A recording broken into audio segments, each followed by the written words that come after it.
കേരളത്തിന്, നമ്മുടെ ലോകത്തിന് മുന്നിൽ അഭിമാനത്തോടെ മാതൃകാ ചിഹ്നങ്ങളായി കാണിക്കാവുന്ന കുറച്ച് കാര്യങ്ങളുണ്ട്. അതിൽ മുൻനിരയിൽ തന്നെയാണ് നമ്മുടെ ഈ അന്താരാഷ്ട്ര ചലച്ചിത്രോത്സവം.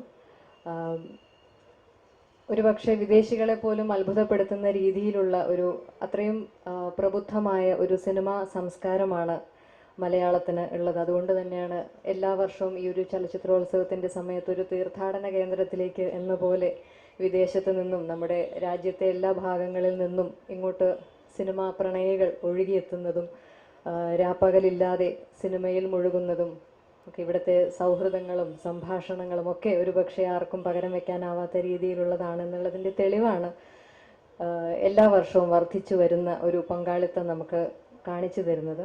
ഈ വർഷം ഒരുപാട് പ്രത്യേകതകളുണ്ട് എന്ന് ഞാൻ മനസ്സിലാക്കുന്നു. ഏറ്റവും കൂടുതൽ വനിതാ സംവിധായകമാരുടെ സിനിമകൾ പ്രദർശിപ്പിക്കുന്ന ഒരു മേളയായി ഈ വർഷത്തെ മേള.